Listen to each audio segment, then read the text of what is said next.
بسم اللہ الرحمن الرحیم۔ السلام علیکم۔ آج 9 دسمبر بروز ہفتہ ہم بات کریں گے دو اہم ایشوز کے حوالے سے۔ سپریم کورٹ آف پاکستان نے آرمی عدالتوں کے حوالے سے جو بینچ بنایا جس پر بہت زیادہ تنقید کی جا رہی تھی، اور اس حوالے سے سلمان اکرم راجہ صاحب نے بھی گفتگو کی اور انہوں نے بھی جو بینچ ہے اس کے اوپر اعتراض کھڑا کیا، اور اس بینچ میں پھر جو سینئر ججز ہیں وہ شامل نہیں ہیں۔ اس کی کیا ریزن ہو سکتی ہے، بہت زیادہ اس کے اوپر تنقید کی جا رہی تھی۔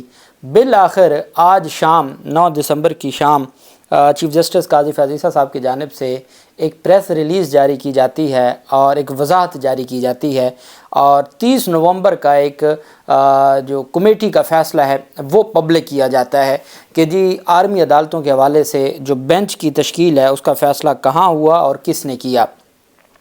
ایک بات یہ واضح ہو گئی کہ اس بینچ کی تشکیل میں جسٹس اعجاز الاحسن صاحب شریک نہیں تھے، اور اعجاز الاحسن صاحب کے علاوہ یہ جو دو ججز ہیں قاضی فیاض عیسیٰ اور طارق مسعود، سردار طارق مسعود، انہوں نے فیصلہ کیا ہے۔ اس بنیاد پر چونکہ بہت زیادہ تنقید ہو رہی تھی اور سوالات کھڑے ہو رہے تھے، اور کئی لوگوں نے تو یہاں تک کہا کہ اتنا ایک اہم ایشو تھا اور قاضی فیاض عیسیٰ صاحب کو پیچھے نہیں ہٹنا چاہیے تھا اور خود ہیڈ کرنا چاہیے تھا، ان کی جانب سے جو اب تفصیل سامنے آئی ہے، وضاحت، آپ اس کو وضاحت کہہ سکتے ہیں، وضاحت سامنے آئی ہے، وہ بڑی دلچسپ ہے، اس کے اوپر ہم بات کریں گے۔ سب سے پہلے تو میں آپ کو بتاتے چلوں کہ سپریم کورٹ آف پاکستان میں جہاں پر شوکت عزیز صدیقی ان کی جو برطرفی کا فیصلہ تھا اور اس کو چیلنج کیا گیا تھا سپریم جوڈیشل کونسل کے خلاف، اس کا 5 رکنی بینچ تشکیل دیا گیا ہے، اور 5 رکنی بینچ میں قاضی فیاض عیسیٰ ہیں، جسٹس امین الدین خان ہیں، جسٹس جمال خان مندوخیل ہیں، جسٹس سید حسن اظہر رضوی صاحب ہیں، اور جسٹس عرفان سعادت خان۔ اچھا، دلچسپ بات یہ ہے کہ اس میں بھی ہمارے جو جسٹس اطہر من اللہ صاحب ہیں وہ موجود نہیں ہیں۔ آج میں نے ایک ڈیٹیل وی لاگ کیا قاضی فیاض عیسیٰ اور اطہر من اللہ صاحب کے جو اختلافات ہیں، آئینی اور قانونی اختلافات، جیسے ایک جج کی رائے آئین کی تشریح کے حوالے سے اور ہوتی ہے، دوسرے جج صاحب کی اور ہوتی ہے۔ اختلافات پر میں نے ایک وی لاگ کیا اور وہ میں نے کمیونٹی میں شیئر بھی کیا ہے، آپ اس کو آج ہی میں نے اس کے اوپر بات کی ہے بڑی ڈیٹیل۔ اطہر من اللہ صاحب اس بینچ میں شامل نہیں ہیں۔ دوسری جانب ایک بینچ بنایا جاتا ہے، اور یہ جو بینچ ہے یہ اس وجہ سے تشکیل دیا جاتا ہے کہ یہ 6 رکنی بینچ ہے، اور آرمی عدالتوں کے جو فیصلہ ہے اور آرمی عدالتوں سے متعلق جو فیصلے ہیں اس کے متعلق یہ بینچ بنایا جاتا ہے۔ 13 دسمبر کو 11:30 بجے سماعت ہوگی۔ سردار طارق مسعود صاحب ہیڈ کرتے ہیں اس کو، جسٹس امین الدین خان صاحب ہیں، جسٹس محمد علی مظہر ہیں، جسٹس سید حسن اظہر رضوی ہیں، مسرت ہلالی ہیں، اور عرفان سعادت خان۔ اس میں تمام جو سینئر ججز ہیں وہ اس میں شامل نہیں ہیں۔ قاضی فیاض عیسیٰ صاحب خود اس بینچ کو ہیڈ نہیں کر رہے، اور اس میں جسٹس منصور علی شاہ صاحب موجود نہیں ہیں۔ اس کے بعد جو اس میں جسٹس اطہر من اللہ صاحب بھی موجود نہیں ہیں۔ شاہد وحید صاحب اور باقی ججز تو نہیں ہیں، لیکن اس میں جسٹس اطہر من اللہ صاحب بھی نہیں ہیں، اور جو جونیئر ججز ہیں ان کو اس میں شامل کیا گیا ہے۔ پھر اس کے بعد جو ایک اور بینچ سامنے آیا، یہ بینچ ہے جو صدارتی ریفرنس ہے بھٹو کے حوالے سے، بھٹو کا جو عدالتی قتل ہے اس کے حوالے سے، اس کو قاضی فیاض عیسیٰ صاحب خود ہیڈ کرتے ہیں۔ سردار طارق مسعود، سید منصور علی شاہ، یحییٰ آفریدی، امین الدین خان، جمال مندوخیل، محمد علی مظہر، سید حسن اظہر رضوی اور مسرت ہلالی، یہ 9 رکنی بینچ ہے۔ اس میں بھی اطہر من اللہ نہیں ہے۔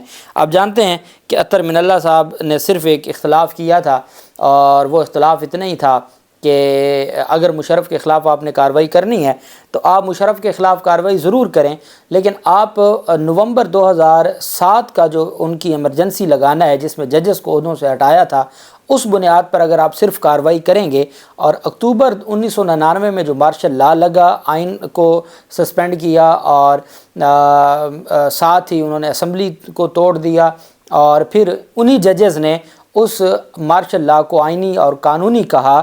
اگر آپ نومبر 2007 کی ایمرجنسی پر ایکشن لینا چاہتے ہیں اور ججز کے برطرف ہونے پر جو ججز کو برطرف کیا گیا اس کے اوپر آرٹیکل 6 کی کارروائی آپ نے کی ہے، تو آپ کو تو اکتوبر 1999 سے شروع کرنا چاہیے تھا، اور ان ججز کو بھی آرٹیکل 6 میں کارروائی ہونی چاہیے تھی جن ججز نے